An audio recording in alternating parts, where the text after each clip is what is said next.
Maintenance phase के कि कैसे जो है वो हम स्टार्ची फूड को अवॉइड करके नॉन स्टार्ची फूड की तरफ जो है वो फोकस कर सकते हैं। उसके बारे में आपने डिटेल में जाना, डिफरेंसेस आपने जाने कि ये स्टार्ची और नॉन स्टार्ची फूड से जो कैसे स्विच करें। तो आज हम बात करेंगे कि स्वस्थ जीवन के लिए हम अपने आप में, सराउंडिंग में, फूड के लिए, ईटिंग में एक ब्लू जोन जो वो कैसे डेवलप करें, कैसे बिल्ड करें।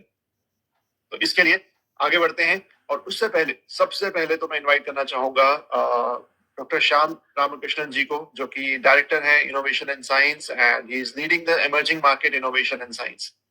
तो डॉक्टर श्याम, आपका बहुत बहुत स्वागत है। Over to you. Thank you, Ankit. Namaskar. Good morning to everyone.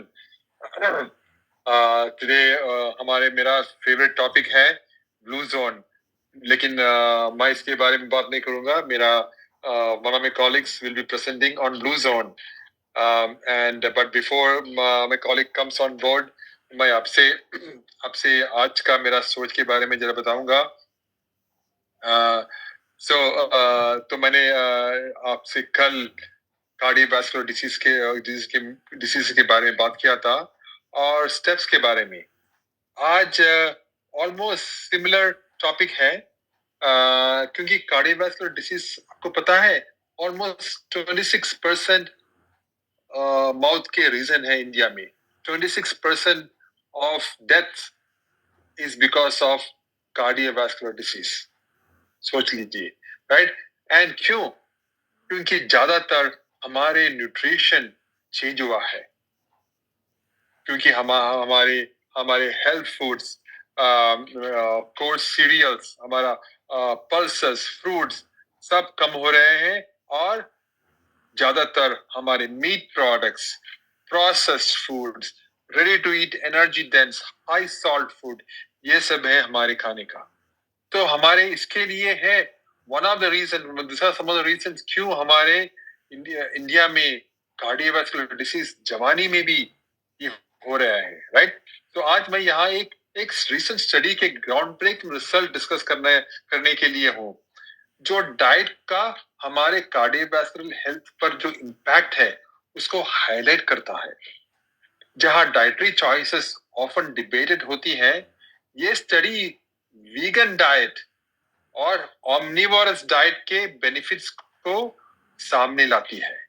आपको पता है वीगन डाइट जो हम कोई भी किसी भी एनिमल प्रोडक्ट्स नहीं लेते, इसके मतलब इवन हनी तक नहीं लेते हम.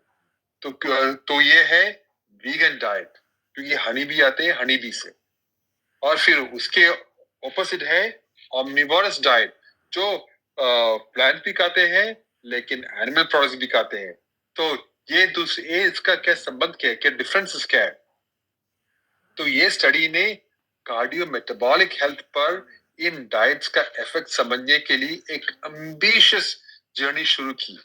ये पब्लिश किया था, मुझे लग रहा है लैंसेट में या बहुत बहुत बहुत शानदार जर्नल में.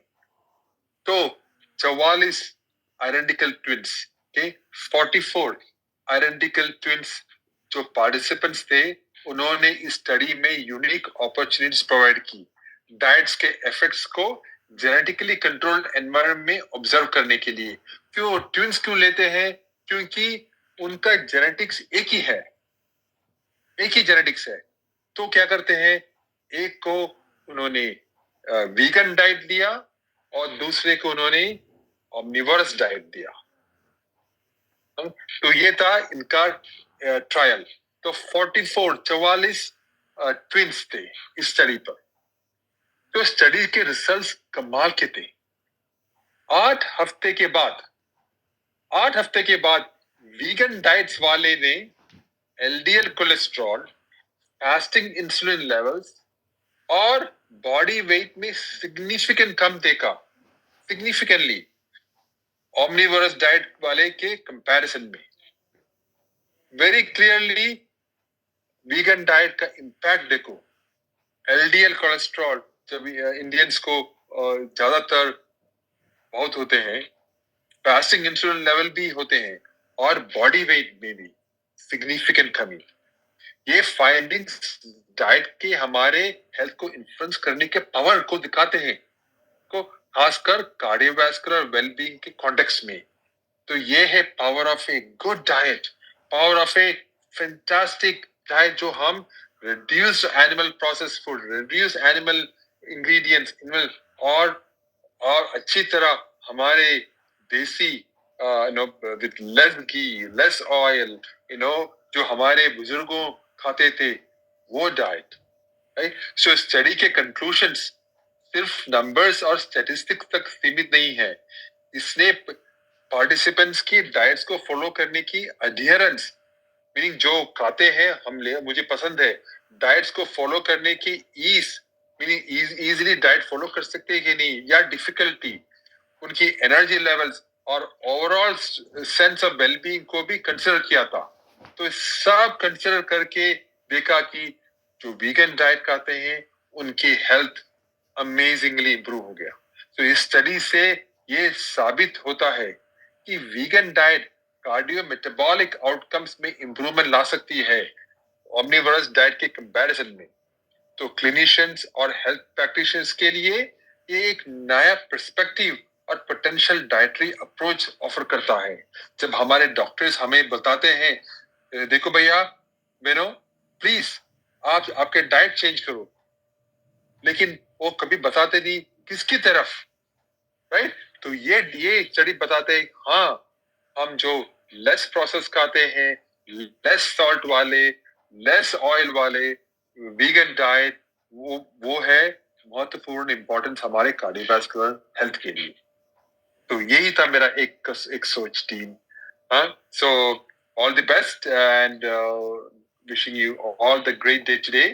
तो चलिए हम आज डॉक्टर विद्या से मिलेंगे, नो, हम अपर्णा से मिलेगी। अपर्णा है हमारे साइंटिस्ट, इनोवेशन साइंस के, और बहुत सारे एक्सपीरियंस है इनके पास, और एमए में बहुत साल से हैं। तो I am very excited to have Aparna ये ब्लू जोन के ऊपर एक्सप्लेन करने के लिए। तो Aparna, stage is yours. Thank you so much Shyam.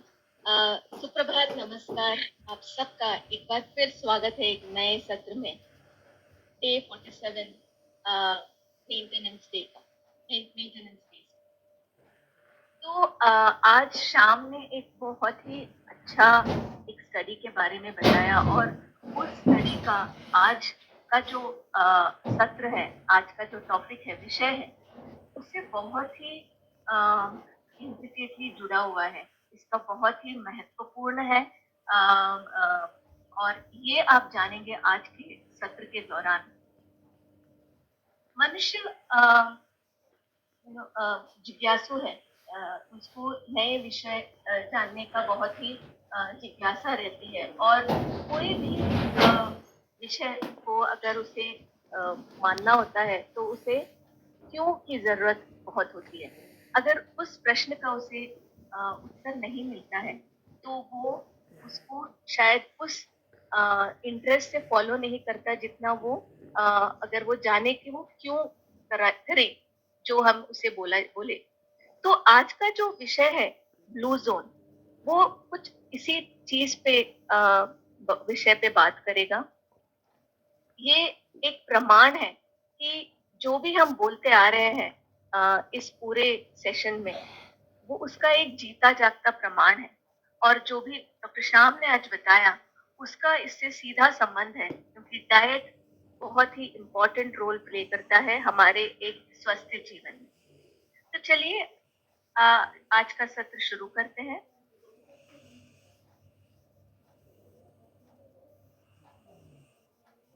मेरा विजिबल है, स्क्रीन विजिबल है?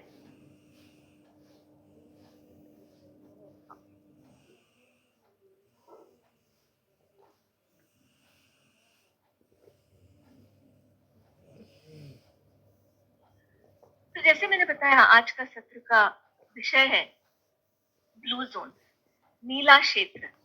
ये है क्या? नीला क्षेत्र होता क्या है? किसने बनाया? और क्या हम अपना खुद का नीला क्षेत्र बना सकते हैं?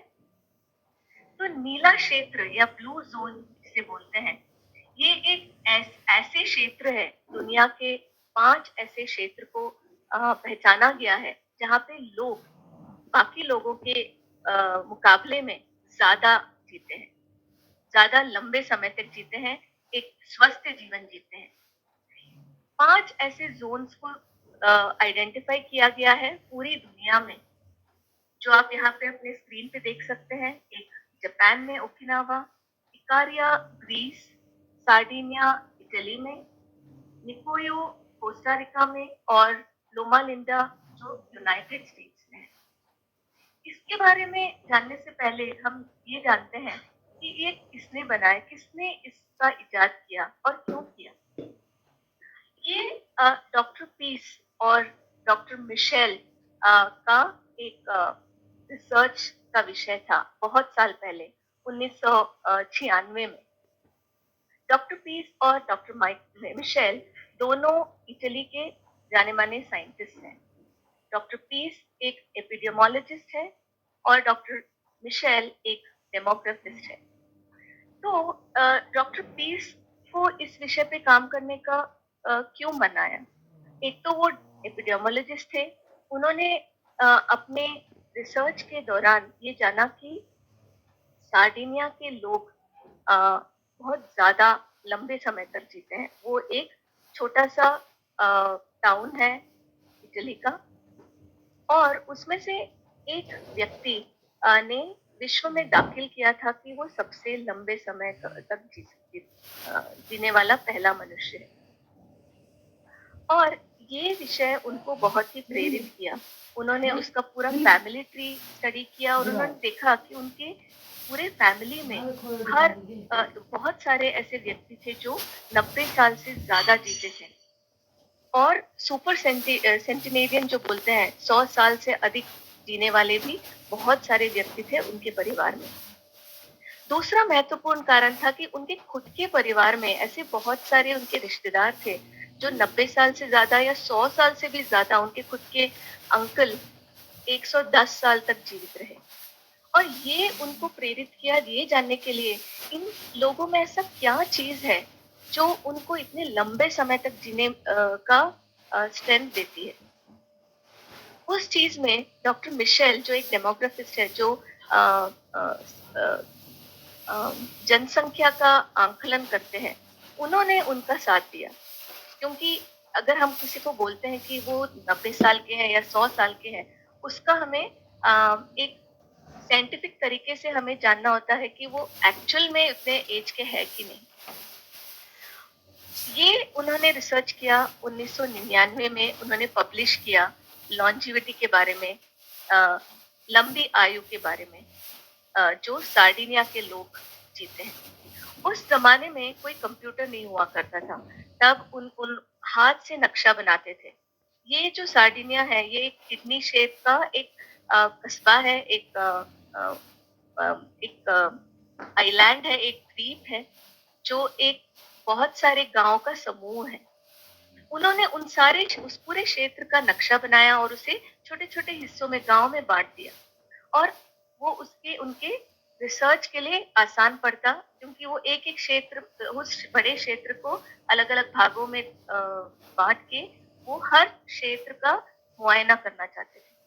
तो उनके पास ये जान के आपको बहुत शायद हंसी आएगी, मुझे तो जरूर आई, कि ब्लू जोन एक बहुत बड़ा नाम जो रखा है वो एक बहुत ही सिंपल रीजन के कारण रखा। वो ये था कि उनके पास एक ब्लू मार्कर था उस क्षेत्र में। जब जो क्षेत्र वो उन्होंने रिसर्च किया और उन्होंने जाना कि यहाँ पे लोग लंबी आयु तक जीते हैं, उन्होंने एक नीले रंग के जो मार्कर से उस पे एक डॉट लगाया। ऐसे करते करते पूरे सार्डिनिया के क्षेत्र में ब्लू डॉट से भर गया और उसके कारण उसका नाम पड़ा ब्लू जोन। तो ये था ब्लू जोन के नाम के पीछे का रहस्य। अब तीसरे व्यक्ति जो थे वो थे डॉन ब्यूटनर, जो कि एक अमेरिकन नेशनल ज्योग्राफी एक्सप्लोरर है, एक जर्नलिस्ट है।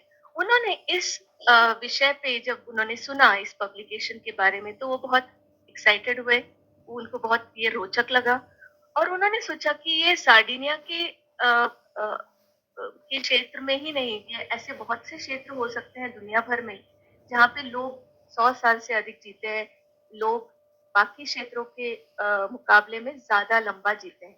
तो उन्होंने ये जो एक्सप्लोरेशन है, उन्होंने पूरी दुनिया तक लेके गए और ऐसे 5 क्षेत्रों का उन्होंने मुआयना किया और उसको पहचाना। तो चलिए देखते हैं कि हर एक क्षेत्र के उनके ऐसे क्या सिद्धांत रहे, जिसके कारण वो लंबे आयु तक जीते हैं उन जगहों पे। सबसे पहले आते हैं सार्डिनिया, जो सबसे पहले उसका इजाद किया गया था, उसको पहचाना गया था कि यहाँ पे लोग लंबी आयु तक जीते हैं। और इसे ये भी बोला गया कि ये घर है पूरे संसार में रहने वाले उन आदमियों का जो सबसे लंबे जीते हैं।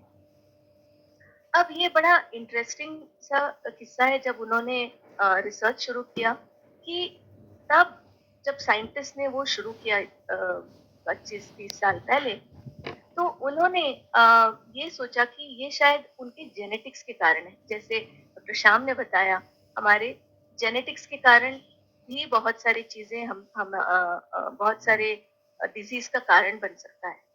लेकिन जैसे-जैसे उन्होंने अपना संशोधन बढ़ाया, तो उन्होंने जाना कि ये सिर्फ 20 से 25% ही उसका असर होता है। बाकी जो 75% है, वो इस पे डिपेंड करता है कि आप अपना रहन-सहन, आपका लाइफस्टाइल किस तरह से रख रहे हैं। और ये जो रीजन्स है, ये जो क्षेत्र है, ये आपको वो एक जीता जागता सबूत है, जो ये बताता है कि यही सच है। यहाँ के लोग लीन मीट और प्लांट बेस्ड डाइट, शाकाहारी भोजन, वो भी होल ग्रेन से बने हुए, नट से बने हुए, और सब्जी और फल, इस तरह के खान पान के का ज्यादा सम्मिलित करते थे अपने डाइट में। जो मांस भी खाते थे, वो भी सिर्फ कुछ स्पेशल ओकेजन के लिए होता था या रविवार के लिए ही होता था। तो वो पूरे महीने में सिर्फ 3 या 4 बार ही लीन मीट का उपयोग करते थे। बाकी सारे टाइम पे वो सिर्फ प्लांट बेस्ड डाइट ही खाते थे। उनका सबसे इम्पोर्टेंट सिद्धांत था अपनी फैमिली पे, बहुत वो अपने परिवार पे बहुत ही ज्यादा अपना ध्यान देते थे।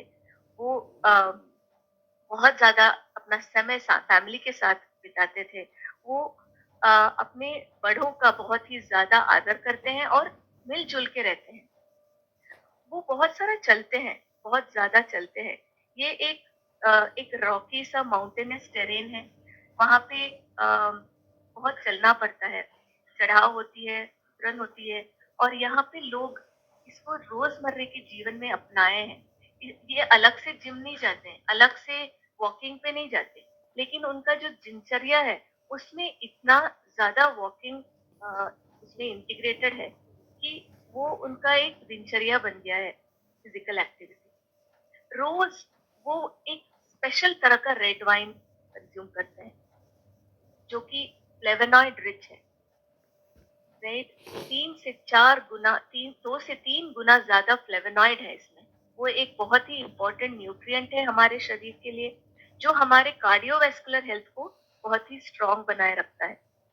वहाँ पे कोलेस्ट्रॉल को डिपॉजिट होने नहीं देता है, जिसके कारण हमारा हार्ट बहुत ही अच्छा फंक्शन करता है। और अपने फ्रेंड्स के साथ घुल मिल के रहते हैं और ज्यादातर बकरी का दूध पीते हैं। ये सारे ऐसे उनके बेसिक सिद्धांत थे, जो वो अपनी दिनचर्या में फॉलो करते हैं।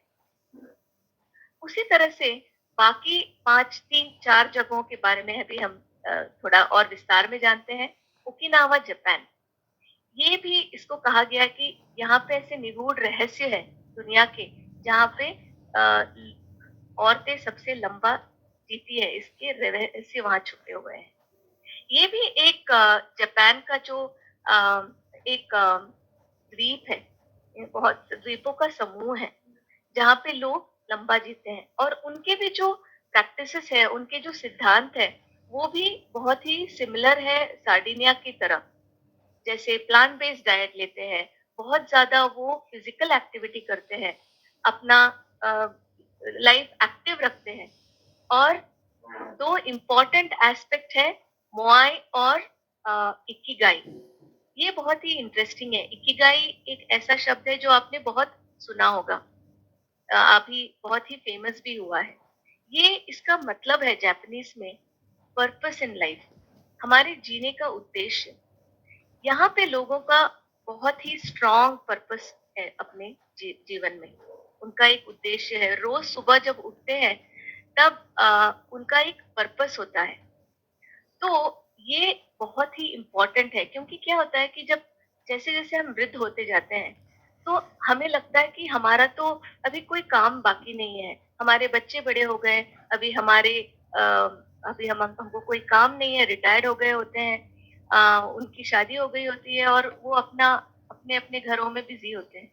तो ये जब हम वृद्ध हो जाते हैं, तो हमें ऐसा लगता है कि हमारा अभी इस दुनिया में कोई फ़ायदा नहीं है।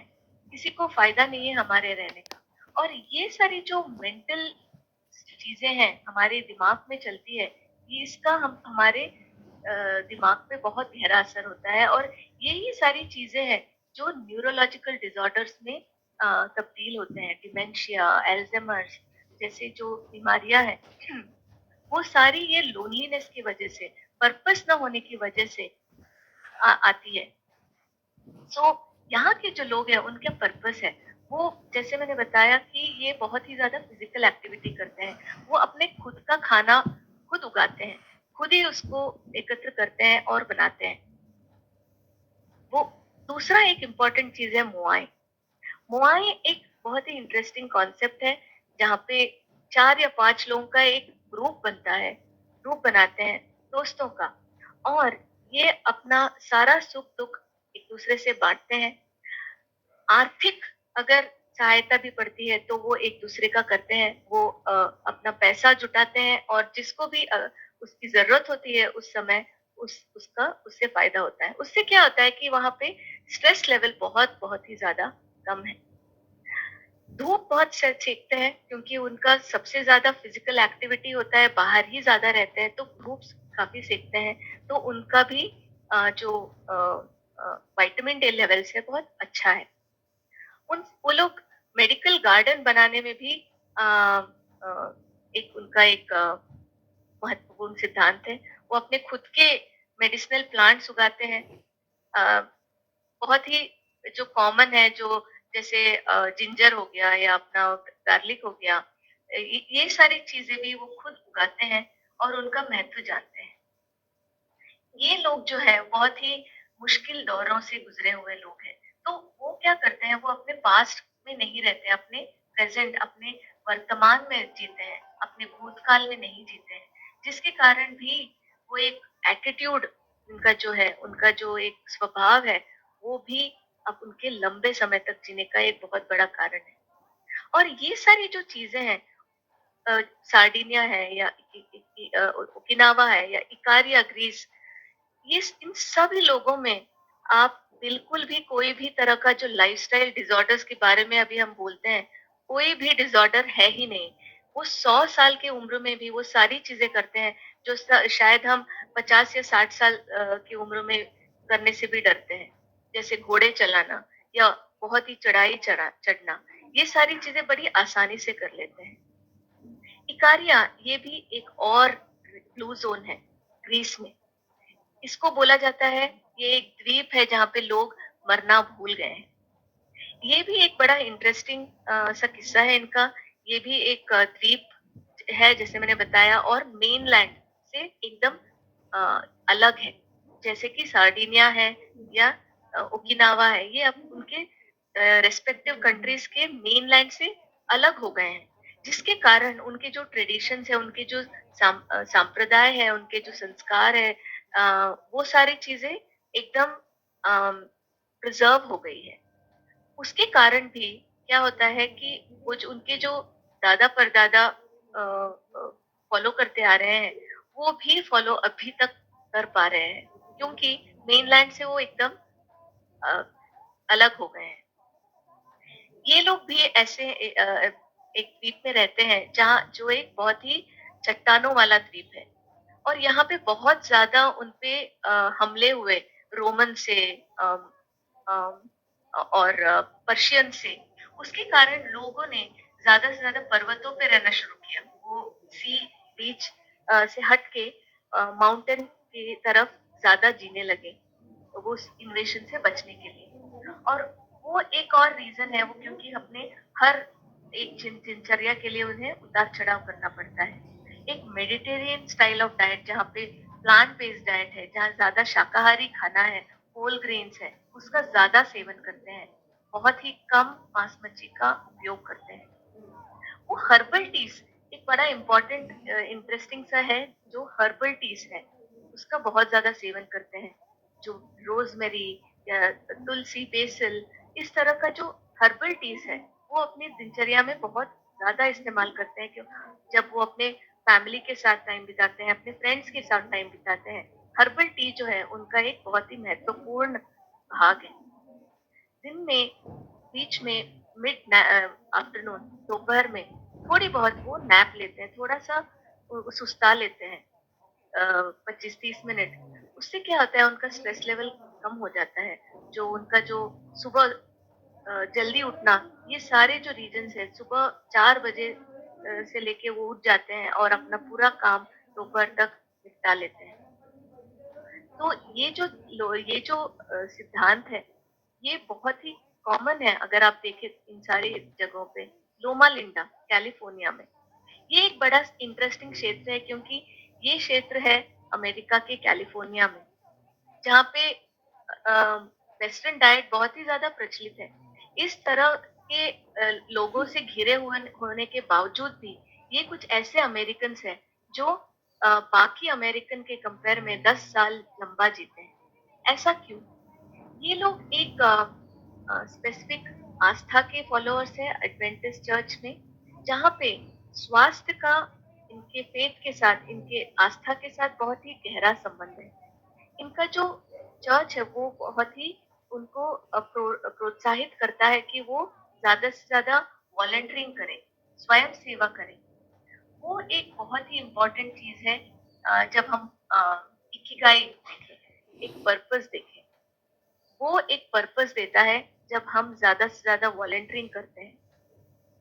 बाकी बहुत सारी चीजें कॉमन रहेंगी, जैसे आप देख सकते हैं वो ज्यादा से ज्यादा प्लांट बेस्ड डाइट लेते हैं, बहुत ही लिमिटेड मीट का सेवन करते हैं, और जो उनका जो फिजिकल एक्टिविटी है वो भी बहुत ज्यादा है, और अपने फ्रेंड्स और फैमिली के साथ ज्यादा टाइम बिताते हैं।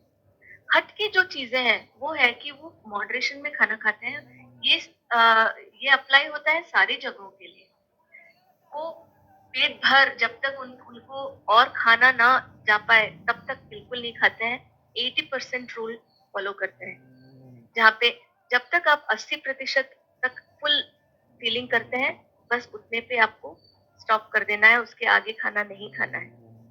नट्स का बहुत ज्यादा इस्तेमाल करते हैं। अगर बीच बीच में अगर उनको खाने का कुछ मन हो तो वो नट्स और लेग्यूम्स उसका बहुत ज्यादा सेवन करते हैं।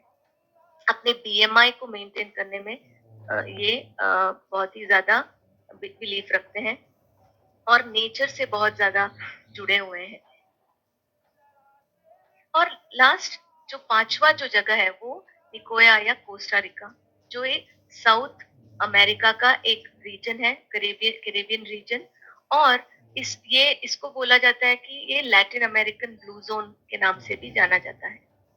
ये एक ऐसा रीजन है जो हमें बताता है कि हमें बहुत अमीर होने की जरूरत नहीं है एक स्वस्थ जीवन जीने के लिए। ये एक बहुत ही मिडिल क्लास के लोग हैं, लेकिन अ, आर्थिक व्यवस्था में उनका बहुत स्टेबल है, बहुत सिक्योर है, और उनका जो हेल्थ सेक्टर है, हेल्थ केयर सिस्टम है, वो बहुत ही स्ट्रांग है। इन दो चीजों की वजह से भी यहाँ के लोग बहुत ही खुशनुमा है। और जैसे मैंने बताया, 100 साल के एज में भी ऐसे बहुत सारे काम करते हैं जो आप सोच भी नहीं सकते हम करेंगे। इनका भी प्लान डी विटा का एक पर्पस है, एक सिद्धांत है, जिसका वही अर्थ है जो इकिगाई का है। एक पर्पस है उनकी लाइफ में। रोज सुबह वो एक उद्देश्य के साथ उठते हैं, उनको पता है आज उनको करना क्या है। तो वो जब पर्पस होता है वो उनको उनको एक लंबे समय तक जीने के लिए प्रोत्साहित करता है, उनके दिमाग को तंदुरुस्त रखता है, उनके हार्ट को तंदुरुस्त रखता है। उनका सोशल नेटवर्किंग बहुत ही स्ट्रांग है, अपने फैमिली और फ्रेंड्स के साथ बहुत ज़्यादा टाइम बिताते हैं। उनका जो पानी है वो सबसे ज़्यादा कैल्शियम से भरा हुआ है और वो एक कारण भी बोलते हैं जिसके कारण उनके जो बोन्स हैं, उनके अ, जो हिप्स हैं बहुत ही स्ट्रांग है और इस रीजन में फ्रैक्चर बहुत ही ज़्यादा कम मात्रा में देखा गया है या देखा ही नहीं गया है।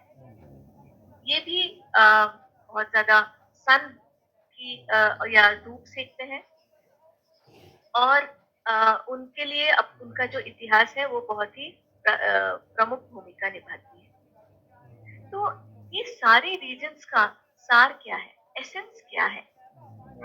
4 चीज़ें हैं।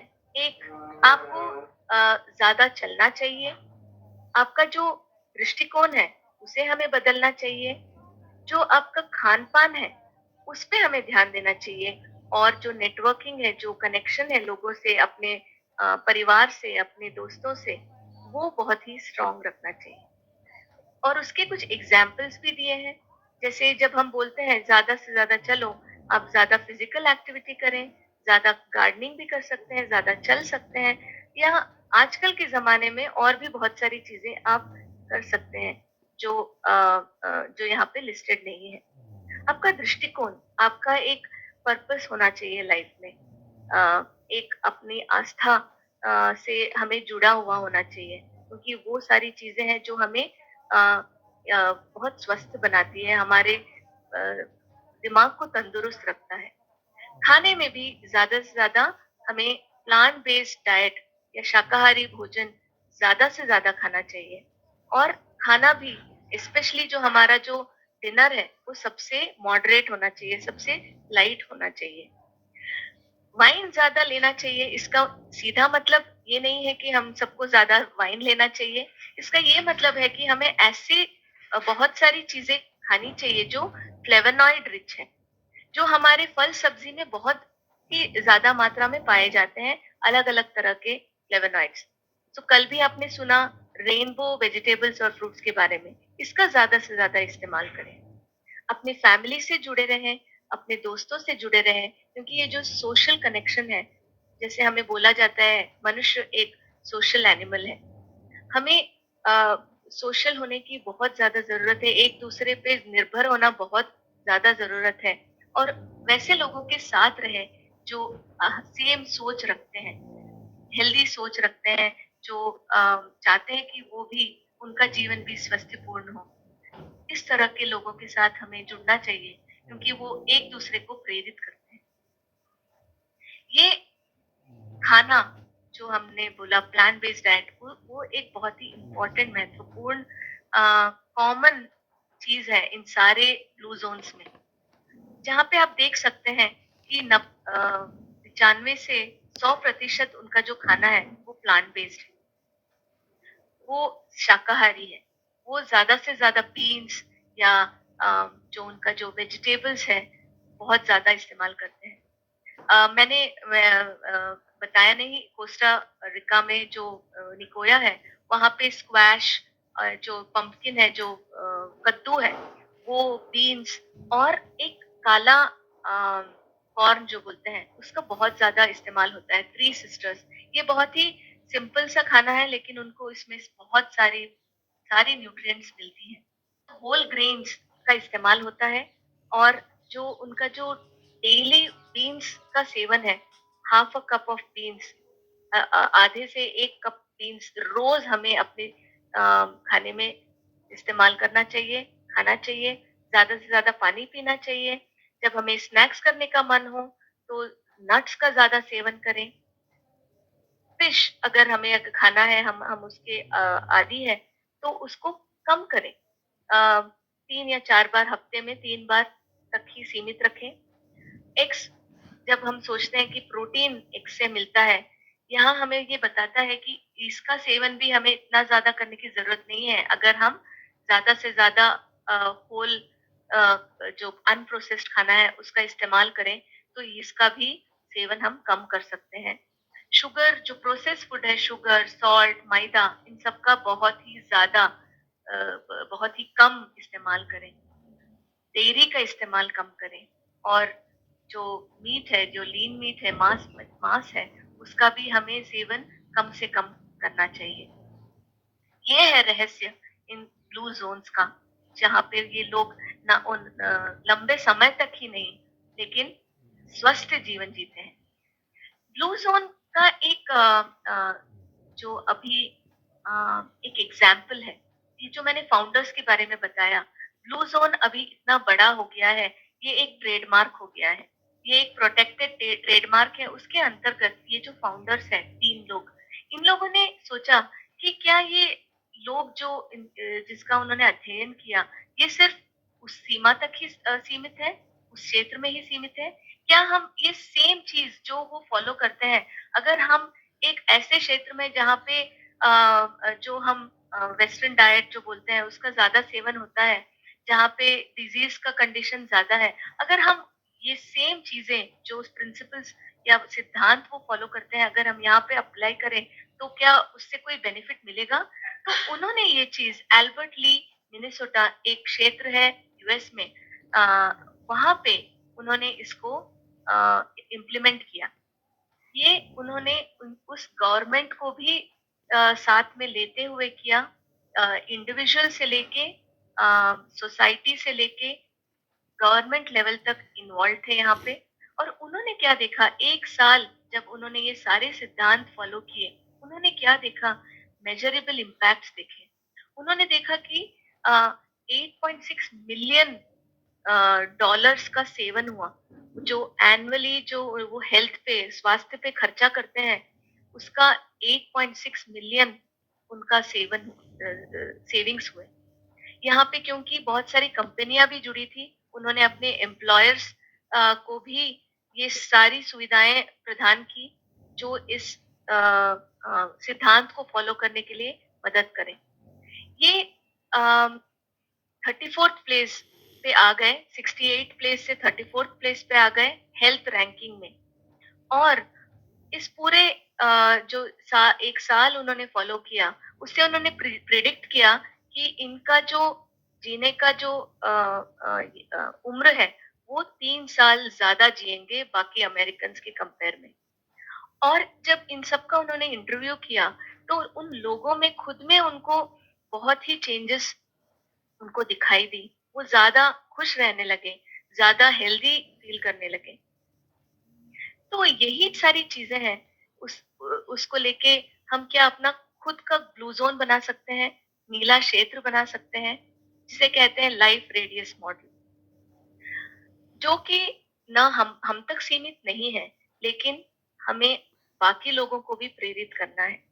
शायद हम ये जो पॉलिसीज है एकदम बदल ना पाए, हालांकि अपना जो गवर्नमेंट है वो भी काफी कुछ कर रहा है इन चीजों में, लेकिन क्या जरूरत है कि हम ये अपने इंडिविजुअल लेवल पे अपनाएं, अपने घर में लोगों को प्रेरित करें, बाकी अपने दोस्तों को प्रेरित करें।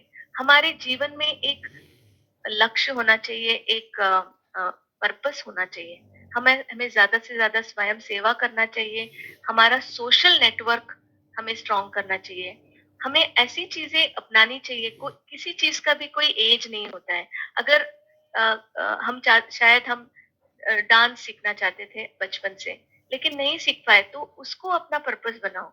अगर अगर आप कोई एक नया सब्जेक्ट सीखना चाहते हैं, कुछ नया एक जानना चाहते हैं, उसमें एनरोल हो जाइए, उसको जानिए, पढ़िए, क्योंकि किसी चीज का कोई एज नहीं होता है और ये आपको एक पर्पस देगा। और ये भी जरूरत है कि हम आसपास के अपने जो प्लेसेस है उसको भी इन्फ्लुएंस करें। जब लोग अगर एक क्षेत्र में ज्यादा से ज्यादा हेल्दी खाना ही पसंद करते हैं, तो ऑटोमेटिकली वहां पे जो भी उनका जो प्लेसेस है, रेस्टोरेंट्स है, वो भी हेल्दी खाना प्रोवाइड करने लगेगा। वहाँ के जो स्टोर्स है वो भी हेल्दी खाना प्रोवाइड करने लगेगा। लेकिन अ, अ, अपने तक ही सीमित ना रखें उसको, अपने सोशल नेटवर्क में बढ़ाएं, उससे ही आप अपने खुद के ब्लू जोन बना सकते हैं। हालांकि जैसे मैंने बताया कि गवर्नमेंट को भी इसमें बहुत कुछ करना बाकी है। उनको रिस्ट्रिक्शंस लाने होंगे ऐसे फूड्स पे जो हेल्दी नहीं है। ऐसे एनवायरनमेंट उनको बनाने होंगे जैसे मिनेसोटा में बनाया, ज्यादा से ज्यादा पार्क, चलने की व्यवस्था, पेवमेंट्स उन्होंने बहुत बनाए जिससे लोग ज्यादा चले, कम से कम गाड़ियां चलाएं। वो एक बड़े लेवल पे है। टोबैको को उन्होंने बहुत महंगा कर दिया, उसको बैन कर दिया, क्योंकि स्मोकिंग एक बहुत ही इम्पोर्टेंट, धूम्रपान जो है अपना जो लाइफ की उम्र घटाने में सबसे अहम भूमिका निभाती है। तो ये सारी सिद्धांत मैं आशा करती हूँ कि आप भी अपने जीवन में अप्लाई करेंगे, अपने जीवन में उसको अपनाएंगे और अपना खुद का ब्लू जोन बनाएंगे। तो आज का एक्टिविटी ऑफ द डे वही है कि आप अपना खुद का ब्लू जोन कैसे बनाएंगे। आप अपने विचार अपने ग्रुप्स में शेयर कीजिए और इसी के साथ मैं आज का सत्र समाप्त करती हूँ। All the best, have a great day. नमस्कार। Thank you so much Aparna ji. बहुत बढ़िया आपने जो है वो आज जानकारी प्रदान करी ब्लू जोन के बारे में, एंड डेफिनेटली ये एक्टिविटी भी जो है वो हम सभी रिगरसली फॉलो करेंगे। सो पार्टिसिपेंट्स, विद दिस अब इसी के साथ समय होता है यहाँ पे एक्सरसाइज का, right? So all set, all ready for the exercise. तो चलिए शुरुआत करते हैं और इसके लिए मैं इनवाइट करना चाहूंगा मीनल पाठक जी को। So Meenal ji, welcome and over to you.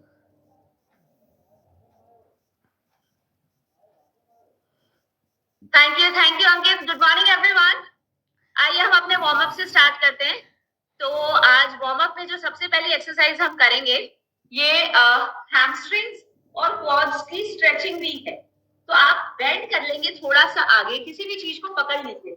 मैंने ये कैसे यहाँ रखा है, तो आपकी कमर सीधी होनी चाहिए जब आप इस चीज को पकड़ेंगे, ऐसे, ठीक है? गोल गोल करके नहीं पकड़ेंगे, ऐसे गोल करके नहीं, ठीक है? यहाँ से आपके हिप्स से जिस चीज को भी आप पकड़े, जरूरी नहीं है कि इतना नीचे होना चाहिए, ठीक है? जैसे भी आपको कंफर्टेबल हो उस तरह ही पकड़ेंगे और उसके बाद हम किक बैक स्टार्ट करेंगे। ये 1 2 3 4 5, मतलब मुझे ये आपके जो क्वाड मसल्स हैं और ये जो हैमस्ट्रिंग्स हैं दोनों पे काम चाहिए, स्क्वीज करके। अगर नीचे नहीं है थोड़ा सा, तो अगर ये इस उस पे है तो ऐसे पकड़ लीजिए। वो सभी लोग जिनको सर्वाइकल है और थोड़ा स्पॉन्डिलाइटिस के कारण आगे झुकने में प्रॉब्लम है, तो इस तरह से पकड़ लीजिए और उसके बाद किक बैक स्टार्ट करेंगे। मिनिमम 25 के 2 से 3 सेट करेंगे। कोर को एंगेज करके रखेंगे और फील कीजिए इस चीज को ना, अपने लेग को जब पीछे किक कर रहे हैं फील कीजिए, प्लस घुटने को नहीं मोड़ रहे हैं, घुटने को नहीं मोड़ेंगे, ध्यान रखेंगे कि पूरा मतलब काफ मसल्स तक भी उसका प्रेशर जाना चाहिए। चलिए स्टार्ट करते हैं, आइए। 1 2 3 4 5 6 7 8 9 10। पूरी पैरेलल कर देंगे लेग को अपने फ्लोर से। 12 13 14 15 16 17 18 19 20। 5 more। 1 2 3 4 5। तो जब ये एक लेग जमीन पर रहेगी और दूसरी लेग को आप उठा रहे हैं ना, तो आपके पूरे काफ मसल पे भी प्रेशर चाहिए। तो दूसरी लेग की मेरी प्लेसमेंट जरूर नोटिस कीजिए। अगर मेरी ये लेग यहाँ पर प्लेस्ड है ना, तो दूसरी लेग इसके साथ ही सीधी आती है। इसको मोड़ेंगे नहीं घुटनों को। जैसे आप घुटनों को मोड़ेंगे ना, ये काफ मसल से जो हम प्रेशर चाह रहे हैं, ये पूरी हैमस्ट्रिंग की इतनी बड़ी मसल है, उससे प्रेशर चला जाएगा, वो नहीं चाहिए, ठीक है? आइए दूसरी साइड करेंगे। 25। गहरी सांस छोड़ते हुए लेग को उठाएंगे। 1 2 3 4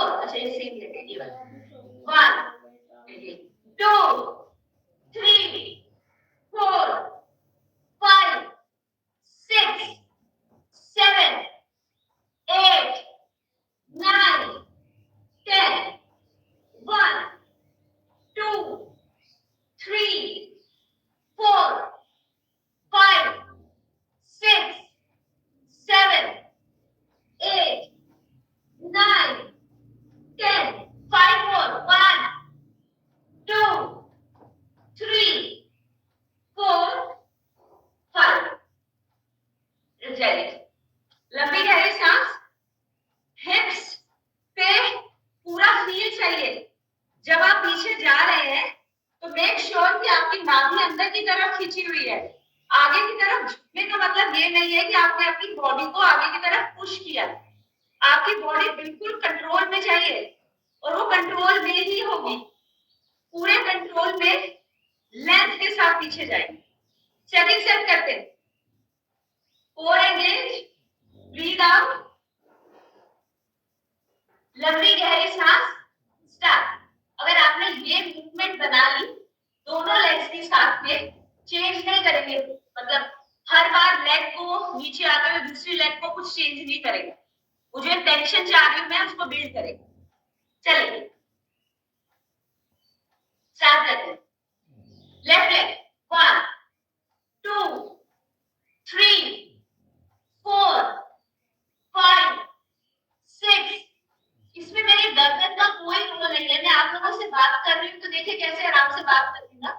गर्दन को ऊपर नीचे कोई भी नहीं करेगा। अपनी नेक को ना स्पाइन के साथ न्यूट्रल रखिए। 7 8 9 10 1 2, सांस छोड़िए, 3 4 5 6 7 8 9 10 5 4 3 2 1। और यस, तो वो सभी लोग जिनको थोड़ा सा लंजेस और स्क्वाट्स मारने में प्रॉब्लम आता है, ये बहुत अच्छी मूव है। दिन में कभी भी कर सकते हैं अभी की जगह। तो पेट थोड़ा खाली रखिएगा। देखिए जैसे अभी हम लेग को पीछे कर रहे हैं, ये ऐसे उठा रहे हैं तो इसको अंदर लेकर जाना है, ये बाहर की तरफ नहीं है। अपने स्टमक को अंदर की तरफ लेकर जाइए जब आप लेग को पीछे पुश कर रहे हैं। नाभि को खींचिए। इसलिए मैं बार बार बोल रही हूँ कि सांस को छोड़िए। जितनी बार सांस को छोड़ेंगे उतने बार स्क्वीज करेंगे ना। हाँ, सांस छोड़िए, मुंह से छोड़िए, नाक से छोड़िए। विंटर्स में तो बहुत सब नाक हल्के से जाम ही रहते हैं ना। जिस तरह से सांस को छोड़ना छोड़िए। दूसरी साइड से, बहुत बढ़िया। आपने देखा कि मैंने कितने हल्के से वेट को आगे रखा है। हाँ, मतलब मैंने अपनी पूरी बॉडी का वेट ना ऐसे ढप करके किसी को नहीं डाला है। कंट्रोल है पूरे कोर पे स्टिल। दूसरी साइड से 25 1 2 3 4 5 6 7 8 9 10 1 2 3 4 5 6 7 8 9 10 5 4 3 2 1। आ जाइए। एक और सेट बचा है, वो सेट लगातार करने से पहले एक मूव और कर लेते हैं, ठीक है? तो इस वाली मूव का पहला सेट करेंगे हम। हाथों को टेम्पल्स के साथ ऐसे रखिए, खोल के दोनों साइड आएंगे हम। हाँ? अपनी एल्बोस के साथ दोनों साइड आएंगे। 1 1 2 2 3 3 4 4 5 5 6 6 7 7 8 8 9 9 10 10 11 11। ये शॉर्टकट नहीं चाहिए। हाथ यहाँ ही चाहिए। हाथ हिल के यहाँ नहीं जाएंगे। कंधों पे यहाँ लाइए, टेम्पल्स पे हाथ लाइए। हाँ, तो हम पूरी बॉडी को ट्विस्ट कर रहे हैं। हमारी पूरी बॉडी ट्विस्ट हो रही है, सिर्फ सर से कोई मूवमेंट नहीं है, ये कोर से मूवमेंट है। मैं यहां से अपनी पूरी बॉडी को ट्विस्ट कर रही हूँ। 1